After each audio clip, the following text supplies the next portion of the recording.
This is an Undiscovered Legacy production and proud member of Pod Nation Media Network. Hello, Scuba Believers, and welcome to episode 111 of The Undiscovered Entrepreneur. And it's me, Scoob, coming at you on whatever device you happen to be listening on. Okay, just a couple of really quick announcements here for you. Just a quick reminder about my YouTube channel. If you're interested in anything that's happening visually, because some of us are visual learners, go to my YouTube channel with the same name, Undiscovered Entrepreneur. Please subscribe. Please take a look. I got some amazing things happening there. My shorts have been doing really good. So please, please, please help me along here on my entrepreneur adventure by going to my YouTube channel and subscribing and seeing what I have for you there. Also, I just want to let you know I love Scooby-Doo, if you couldn't tell already. I want to try something a little bit new. So if you have anything to do with Scooby-Doo, if you happen to see a stuffed Scooby-Doo or a picture of Scooby-Doo or whatever it is, take a picture of it and send it to me on my X or Twitter or whatever it is. My handle is DJ Scoob 2021, and I would really, really love to see what you could find that has Scooby-Doo on it. And one last little teeny tiny note too, I'm trying a new editing style, and it might be a little bit different than what you're used to. So I would like a little bit of feedback from you if you could. And let me know if you enjoy or don't enjoy the editing I have in this podcast. You could go any of the same places. You can even go to my Stan store, stan.store/SKOOB. You'll have all my information, how to contact me there. Let me know if you like this editing job or not. Now, today, we're having somebody really, really special. Now, if you remember, a couple weeks back, I had Pat Flynn on the podcast. Amazing episode. If you haven't heard it yet, go back and check it out. I'll link it in the show notes. While I was setting up that interview with Pat Flynn, I came across his executive assistant. Now, executive assistant's name is Jess. Cool. And we kind of hit it off a little bit. I talked to her a little bit more about what she does, and she has an entrepreneur adventure for herself too. And I was like, why not be on the podcast? So today we're going to talk to Jess. Jess is a freelance personnel and executive assistant who spent over 20 years mastering the art of supporting entrepreneurs and small business owners. Most notably, she's been the right-hand woman to Pat Flynn of Smart Passive Income for over 12 years, helping build one of the most successful business education platforms online. We talk about a lot of amazing subjects, including going from toxic job to dream client. Jess escaped the soul-crushing corporate role by giving 6 months notice and launching her own fractional executive assistant service, immediately landing her former employer as her very first client, then transforming a toxic relationship into a respectful partnership practically overnight. And a fantastic story about that. The power of one strategic email. A simple BCC email to everyone she knew announcing her new business led to a 12-year career with Pat Flynn, proving that sometimes the biggest opportunities come from the smallest, most authentic outreach efforts. And one of the biggest things we talk about here is the fear of success over failure.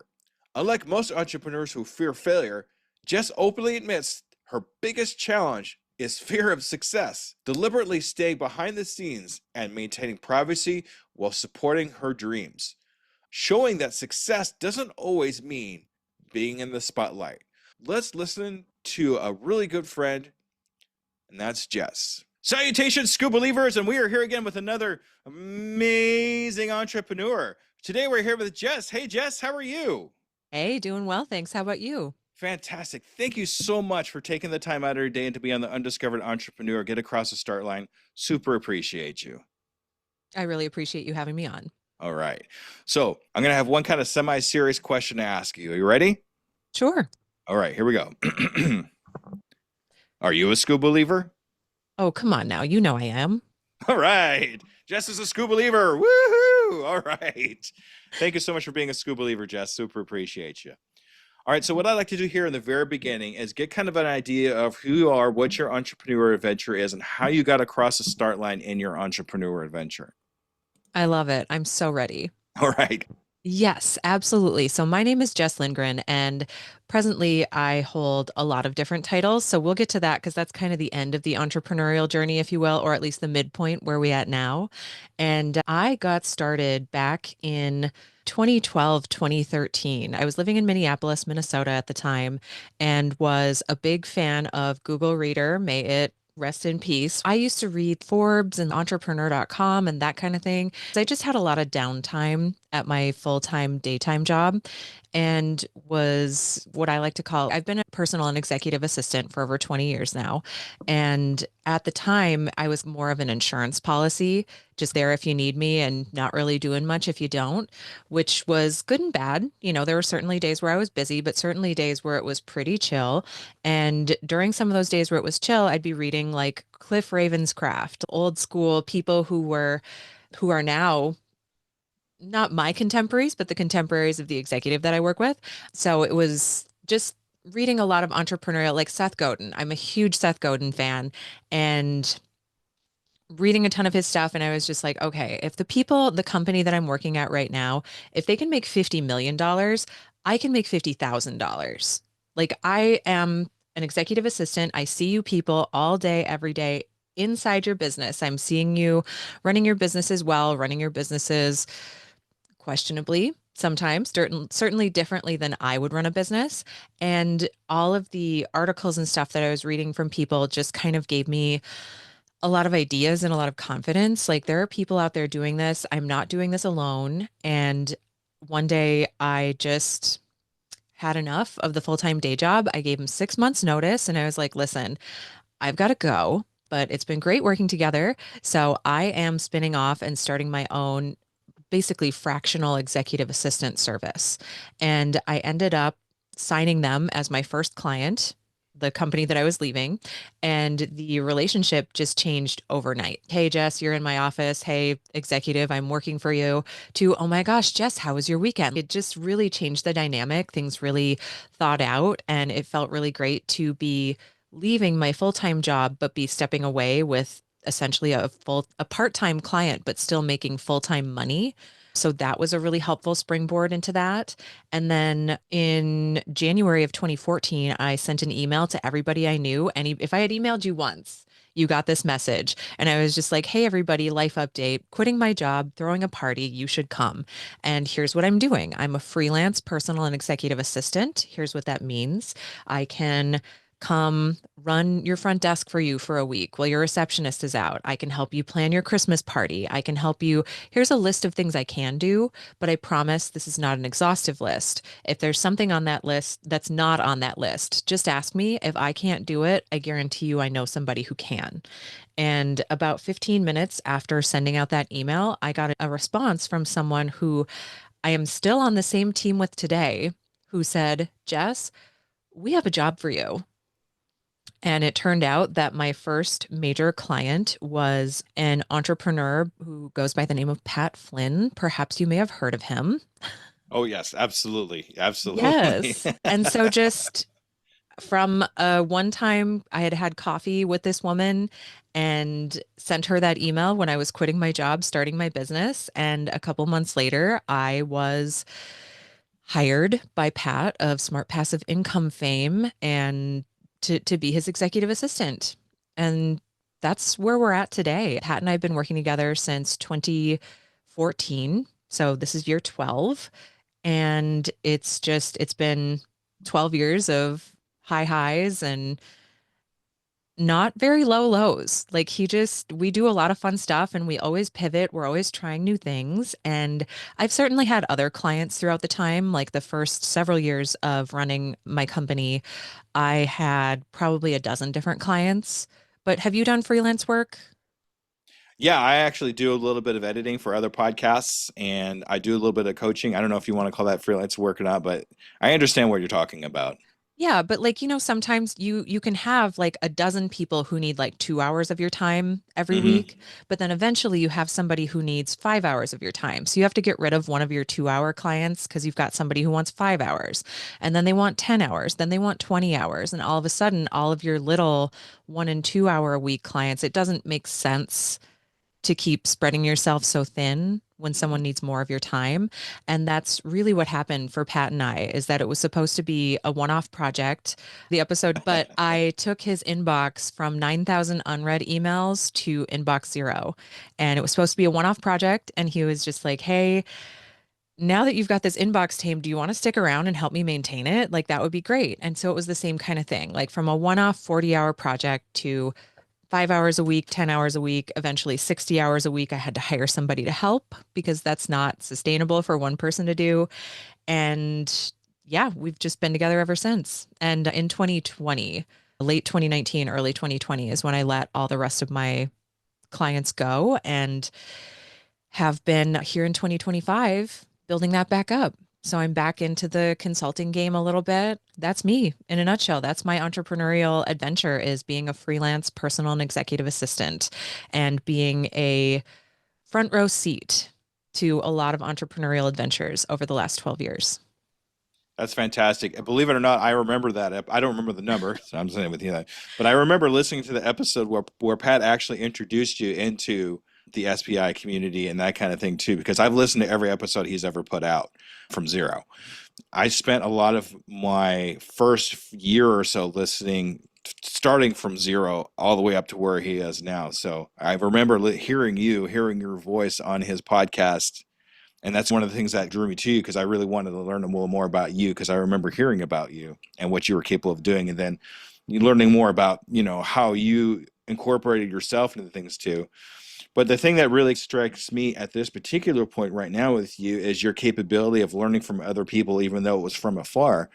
Even though you were sitting in the background, you were still listening and understanding what other people were talking about around you and learning from them, even though they weren't actually teaching you directly. That's a great skill to have. Yeah. And just being an executive assistant, you literally are, you're sitting in closed door meetings every day. You're sitting in there with the CEO, any direct reports, any external third party folks that might come through. Like it really is just a front row seat to how to run a business and depending on how you might feel about things, how not to run a business. Because like everybody has different, I call it my moral barometer. Like there were definitely things over my pre-Pat career where I'm just like, this doesn't really align with my morals so much.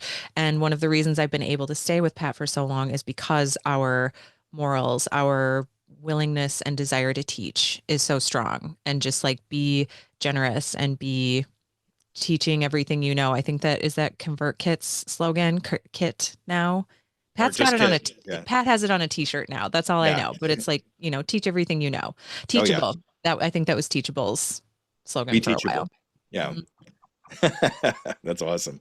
Tell me more about the extreme change that you've had between you went from the executive to actually being part of the team. Yes. So when I left, hopefully you haven't experienced this, but a lot of people have had challenging workplace experiences. People have had toxic workplace experiences. And this was definitely one of those things where, looking back on it, this was during the Great Recession, 2000, 8. Yeah. 2008-ish. So it Hmm. was in that chunk of time. And all I knew at the time was that I was having a really difficult time finding other work. So because I had landed this particular executive assistant role, I was like, well, I gotta like hang on to this with all my fingers and toes. Like, I don't care how bad this is. I need a job. I need a paycheck. I need healthcare. I need experience. Like, I just need all of these things. So I can't let it go. And even though it was not a good fit, like our moral barometers did not line up at all. Um, it just you hang on to it. We've all been there where you hang on to a job because you need it. You need to pay rent. You need to put food on the table. You need to be able to live a life.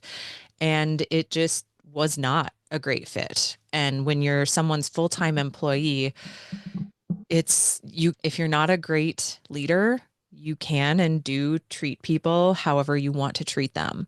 And when I said I was leaving and I was just like, I gotta go, I think it kind of clicked for them that I was a very valuable asset. I was very capable, I still am very capable and very smart. And it just, when it turned into me doing them the favor of not just quitting, like the relationship just changed overnight. Like they used to walk past my desk and not even say hello. Like we had a private executive suite. The door was right in front of my desk. If you walked into that office suite, you walked past my desk. They would like physically head down in a newspaper. They would pretend to be on a call. They would whatever. And I'm like, why do you even have me here if you're just going to treat me like trash?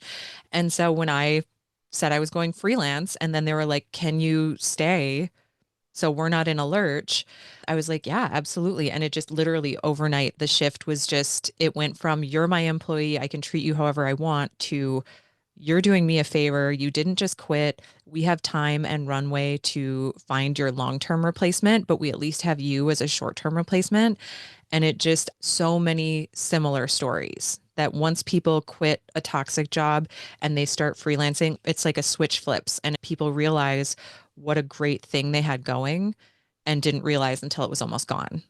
Sometimes we don't realize that we're such an asset until it's taken away from us. Mm-hmm. And then it shifts our respect for that, what could have happened if you actually said no, which Absolutely.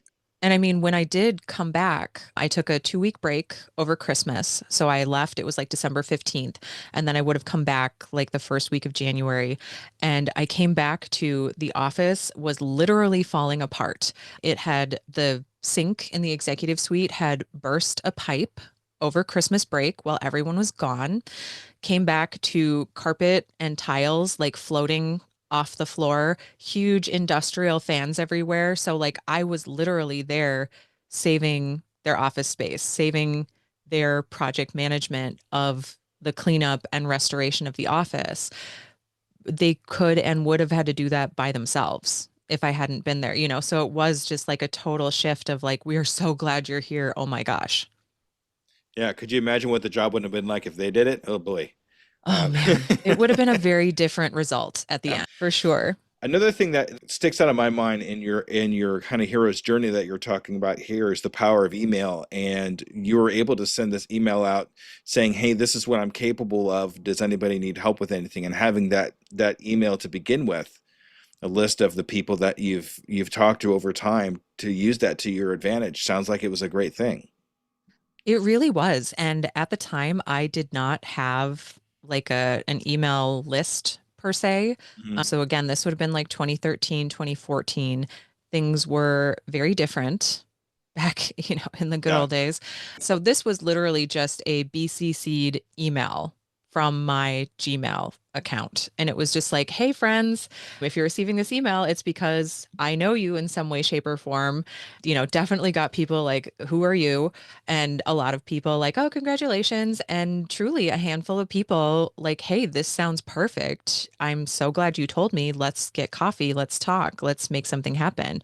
And I did just from those casual connections and warm and deeper connections. Yeah, a lot of that, like the woman that I still work with today, she's still on the team. We had met for coffee once in Minneapolis and it turned into a 12-year career And many more, it sounds like. and many more to come. Yes, that's awesome. So, being an entrepreneur yourself in one way, shape, or form, what do you think stops most entrepreneurs from getting started? What is that one thing that you've kind of noticed? I mean, you've seen other entrepreneurs and businesses and whatnot, but what do you think kind of stops us from doing anything really? I think it's a lot for a lot of people, it's fear of failure, but I know for myself specifically, it's fear of success, which Hmm. sounds weird. Like you saying that you remember listening to me on an older episode of SPI, the SPI podcast. I think it was episode 115, that first episode that I was on. And I've been on for a few times after that. And I was actually very cagey with Pat. Like, don't share my name. Don't share my, you can call me Jess. There's plenty of people named Jess out in the world. I could be any random Jess anywhere, but like, keep that private. Like, I don't want to get so famous or busy that I can't continue working with you. A lot of people would have been like, they'd cut off their right foot for that kind of opportunity. And I'm like, no, I don't want that opportunity. But for a lot of people, it is fear of failure. And just, I have, again, had that front row seat to helping other people through their entrepreneurial journey. And the number one thing that I tell people is just start small. Start with something. Try anything. You want to be a famous jewelry designer someday? Sell your first pair of earrings on Etsy. You want to be a famous author someday? Sell your first 99-cent Kindle book on Amazon. Like just start somewhere and eventually things will build. That's a lot of what I actually thank you for saying that, because that's a lot of what I talk about in my podcast is just getting started, no matter how small that start might be. Yes. And my catchphrase and my mantra, I can, I am, I will, and I'm doing it today, is something that my 6-year-old son came up with when he was having a rough time with his homework. And we kind of use, he's 18, he's out on his own learning to be a professional cook. But the whole time he was in school, we posted that everywhere in our house. I can, I am, I will, and I'm doing it today. And I even use that as my mantra now here on the podcast, to understand that we do it now. We do it today while we're thinking about it. And no matter how small the step is, it's still a step in some sort of direction. So I really appreciate you coming up with that. Yeah, it is. There's a million cliches, sayings, whatever out there, but like the journey of 1,000 steps starts with a single step. You do have to start somewhere. And I really love that your catchphrase, mantra, whatever you might like to call it, came from your son because kids are just so like, I'm a professional auntie. My husband and I are a professional auntie and uncle. We do not have children of our own. Like, we're kid adjacent. Like, we have a lot of kids in our lives, our friends, our family, our community. But kids are just so honest. They just come up with these profound things. I think people need to pay more attention to what kids are saying and encourage that kind of thinking and attitude. And I love that it's just permeated into everything that you do. It really is. From being a cartoon voice Scooby Doo guy to listening to my son say profound things, I like Mhm. having that openness and not having that filter for my child so he can express himself and not feel like he has to be held back because of an emotion or a feeling that he has. And I think that's what really came about, him being able to say something like that without saying, "What's dad going to think?" I just want to say it and see what's going to happen. So Hmm. I want to talk about fear of success because you brought that up a little bit. You cornered yourself in that one. Sorry, Jess. And tell me a little more about that experience, because I know fear of failure is one thing, but fear of success have come across several people that's had that too. So what is that like Hmm. for you? What it's like for me is I touched on it a little bit, but when Pat, we'd only been working together for a few months. And truly, this is as candid as I have been about working with Pat. I always, like on my show, I talk about, oh, my executive. Like, I don't just, up and down the street, I'm not just like, Pat this, Pat that. But you happen to know Pat. So I do feel like it's a place where I can say that and be okay. I'm a very private person. I am not very good at social media. When I first started working with Pat, so he had asked me about 3 months into working together. We started in March of 2024 and in June of 2014. We started working together March 2014. And in June of 2014, he was like, hey, I want to have you on the podcast to talk about this. And I was just like, of two minds. I was just like, well, one, he's got a huge listenership. Like working with him, I know what the stats look like. I know how great podcasting used to be prior to the iOS 17 update. So I was just like, yeah, like of two minds. I'm just like, this is such a huge opportunity, but oh my gosh, this is such a huge opportunity. Like, what happens if somebody else reaches out and is just like, I'm gonna offer you, make you an offer you can't refuse, and you're gonna not want to work with Pat anymore. And yeah, it just felt like too much. And again, not being super great at social media myself, I didn't know what I would do if that opportunity came to me.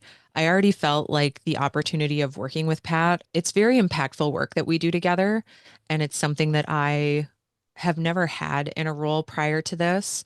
I talk a lot on my show about the importance of language, and I felt like I had never worked with an executive before. I had worked for companies, I had worked for executives where they're telling you what to do and they're, micromanagers and up in your space and not listening to you when you have good ideas and you're working for them. You're executing their agenda, their ideas, that kind of thing. I have a very collaborative relationship with Pat. He listens to my ideas. He wants to hear when I have feedback about something. Like it's really great. And that's really rare and really special. And to be faced with losing that didn't feel right to me. I don't want to say it held me back from anything. It was definitely the excuse that I used to not do more. Like I have started my podcast, started and stopped several times over the years. So back when I was working at that last job prior to Pat and was reading Entrepreneur and whatnot, a lot of business podcasts were starting up. And I was like, well, I have a nice voice. I could have a business podcast. That'd be fine. I went to school for theater. I could do this. And then I started working with somebody who had a very successful business podcast. And I was like, oh boy, I don't think I want to do this. This is a lot of work. It's really nice to be a career administrative professional and support someone else's vision and dreams and goals and be very integral to that process and be very appreciated for all of the contributions that I have. And that just, I mean, the right opportunity could come across my desk and somebody does make me that offer I can't refuse, but like I don't know that I could or would give up working with Pat. And that's the fear of success to me is success means more eyes on my projects, more eyes on me, more eyes or ears on my podcast, or more people recognizing me out in public. And like, I don't know. I'm nervous about that. I'm nervous about selfies. I'm shy about, oh, Jess, would you sign this thing for me? Like when I go places with Pat, especially now, he's become a very big presence in the Pokemon sphere. It's a Mhm. very more fandom space than it is a business space. And he loves it. He Oh just yeah. thrives on that kind of stuff. I love being the person who has Sharpies in my pocket. I literally have a bucket of Sharpies right here, just out of frame. I have Sharpies in my pocket. I have cough drops in my pocket. I have Entertainer's Secret everywhere I go that I hit my throat with before we hit record. I like being the person taking the picture. I don't like being the person in the picture. No, I understand that completely. It's different if, when you're in a different world. I mean, it's a whole Hmm. different world between what Pat's doing and what you're doing, and being in Yeah. a different area. But that's kind of where your zone of genius is, being behind the scenes and having those little extras, since because he wouldn't be able to do the same work that he does now without that. So it's nice to be able to be that person that he needs in the back for that success. It's not just Pat doing this, it's Pat and the crew behind him making the Hmm. success happen for him. I mean, he's the major part of it. That's the part that everybody sees. But Hmm. the part that people don't see is the work that you do, Jess, and I'm sure there's a lot of other people that do too. It's amazing to me the story we tell ourselves sometimes when we come across something that's a little bit scary. It is. And I am very much the kind of person, that's how I ended up where I am today. I was just like, I would rather try and fail than not try. I would rather put it out there and say, hey, I'm quitting my job, hire me to do stuff. I would rather have tried that than stayed in that miserable job 1 minute longer than I did. Um, and same with this. Like I sometimes do kick myself a little bit for not being more public, for not being more in front of the camera, for not taking that opportunity by the shirt collar and grabbing on and just seeing where the ride went. But I've also been very happy. Like when you are the face of something like that, it's a different and bigger commitment than I think a lot of people realize. Like having that first front row seat, I know how much work goes into maintaining a social media presence, maintaining a newsletter presence, maintaining YouTube, podcast, all of it. I know how much goes into that, and I still do very much. I don't regret any of it. I don't regret staying private and being less vocal and continuing to stay behind the scenes. I don't regret that at all. I've had a very wonderful career working with Pat and just wouldn't trade any of it for the world and still have my to a great extent my privacy, my anonymity. When we attend events, he gets mobbed and, oh my God, Pat, sign this and take a selfie with me and what have you. And I still can move through spaces pretty swiftly because I'm not the face of the work. Yeah, but that's, I mean, like I said before, that's okay because that's where your zone of Hmm. genius is. Yeah, That's where yeah. you work the best. Hmm. All right, awesome. So here's a little spin on a question that you probably hear a lot in podcasts, but I like to put a little spin on it. Sure. We always talk about what our hardest pitfall was. What was the hardest thing that when we were getting started? What I like to ask is, what was the hardest pitfall you're most proud of? What is the one thing that happened to you? It seemed really bad at the time, but really had a positive outcome in the end. Anything like that ever happened to you? I mean, I'm going to bring it right back to the same quitting my last toxic job and just taking a chance on it. Like, truly, that job, I called it the Sunday dreads. Like, you just get to Sunday afternoon or Sunday morning, Friday afternoon, you're so relieved that, oh my gosh, Yeah. another week is done. I can go home, I can relax, I can hang out with my friends. We've got whatever planned this weekend. Saturday is great. You wake up energized because you had a nice dinner Friday night. You're going to do whatever you're going to do on Saturday. And then Sunday morning, your shoulders start to tense up a little bit. And you're just like, the weekend's almost over. I have to go back to work tomorrow. Sunday afternoon, you're just like, oh no, the weekend really is almost over. Like we're 12 hours away from being back at work. Sunday night, you're just not sleeping well because you have to go back to that terrible job in the morning. And it was ruining my sleep. It was making me very anxious, very sad person.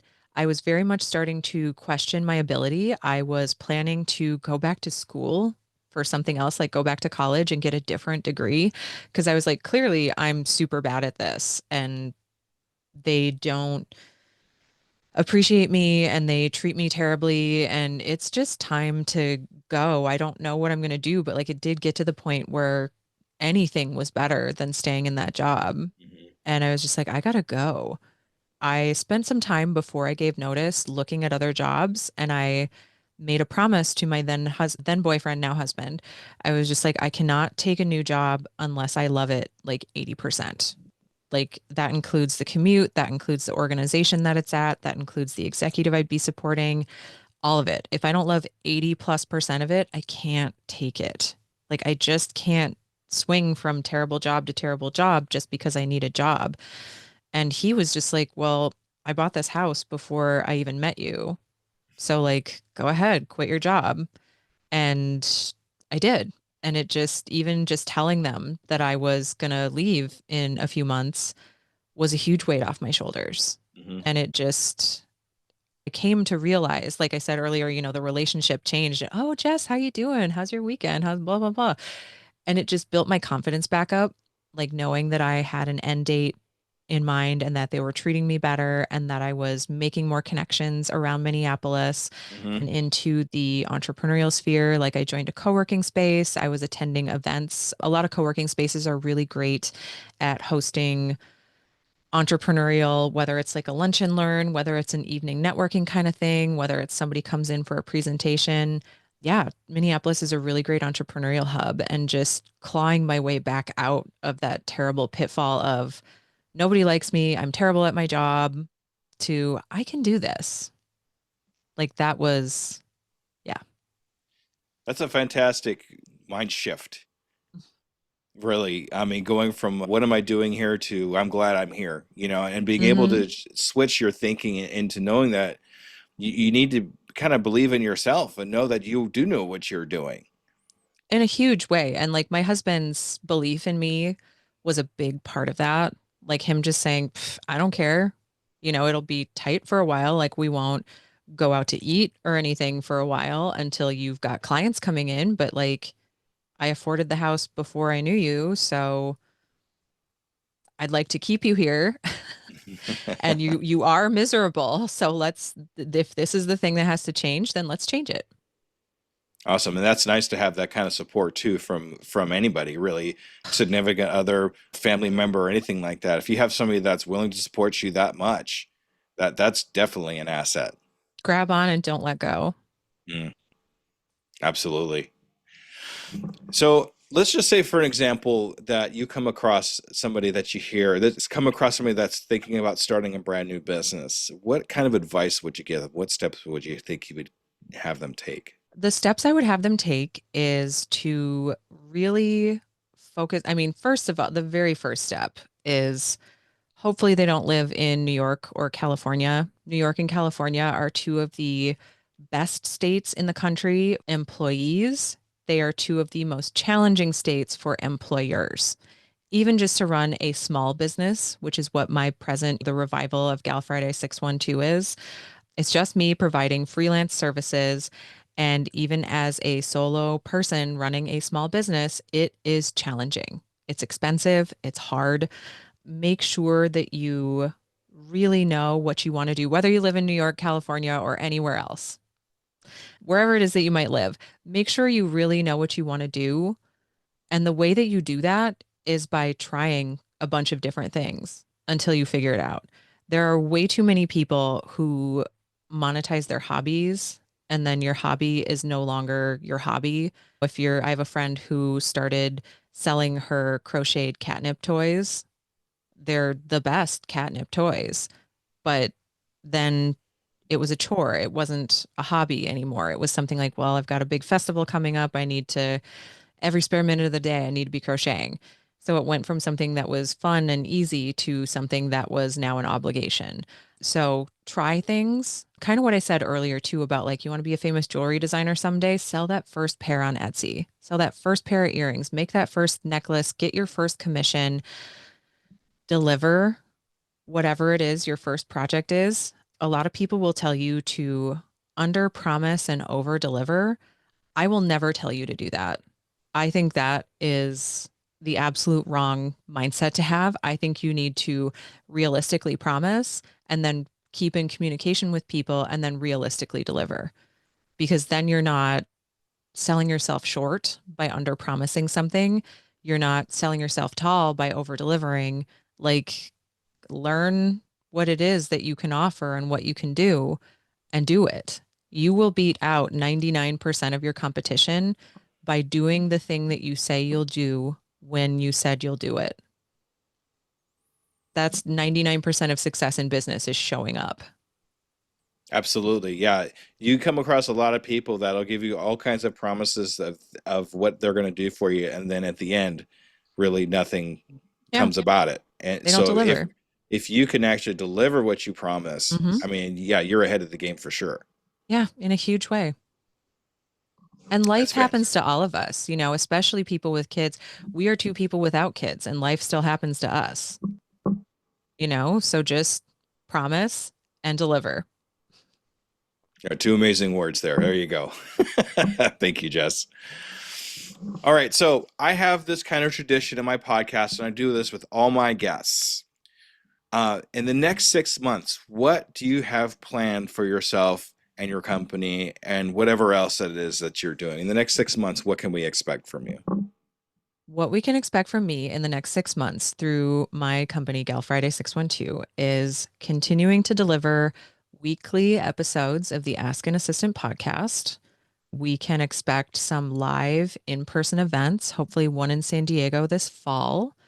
It is an event for executive assistants, but I am certainly open to working with small business owners because I think that an executive assistant's perspective is very invaluable to people running businesses. So, yeah, that's kind of the back half of the year. The front half of the year with my full-time day job was this is the busiest year I've had since 2015. And now we're kind of over those initial humps of the year. So the second half of the year is definitely focusing more on live events and podcast production. Fantastic. If anybody wants to check out Jess's podcast, once again, Ask an Assistant podcast, right? Hmm. Look into the show notes. We'll have a link there so anybody can take a listen to your podcast, okay? I love it. Thank you so much. Awesome. All right, so I want to make sure that you understand that now in 6 months, I'd like to have another interview with you. Okay. All right, follow up interview and see if we've reached those goals and accomplished the aspirations we have for ourselves for those 6 months. Is that okay? I love it. That'd be great. Fantastic. All right, Jess, this is your time to shine. This is the time where I want to advertise yourself. How do we get a hold of you and all that good stuff? Okay, ready, set, go. Hey, everybody. I'm Jess Lindgren. I am the host of the Ask an Assistant podcast, a show for executive assistants and the people that love us. You can find me at askanassistant.com. You can also find me at jesslindgren.com. Yeah, providing freelance, fractional, personal, and executive assistant work to small business owners for the last 20 years. And just out here trying to make friends and be nice to people. All right. All right, Jess. Thank you so much for being an undiscovered entrepreneur. Get across the start line. This has been an absolute blast. Thank you so much for taking the time, and I love meeting you. And thank you very much for all that you do behind the scenes for Pat. Thank you so much for having me, and I'm so glad to chat with a fan. All right. All right, school believers, make sure you stay tuned for the wrap up. Okay, everybody. Thank you. Bye bye. All right, school believers, that was Jess. What a fantastic conversation we had with her. I had a blast talking to her. It's so good to see some of the behind the scenes. I know Pat's awesome and he's right up front there. You can't miss him. But it's always good to, like I said, actually in the podcast, to look behind the scenes a little bit and see who works with Pat to make him who he is. And that's why I like talking to Jess so much. Here are a couple takeaways I had from that. Your Sunday dreads are your actual wake-up call. That crushing anxiety that you feel every weekend about returning to work isn't a life sentence. It's your inner compass pointing you towards the changes that you need to make. The moment you realize that you're more afraid of staying than leaving is when your real life begins. Just like Jess discovered when she finally escaped her toxic job to build her own successful business. Start small, but start today. You don't need to have a perfect business plan or venture capital to change your life.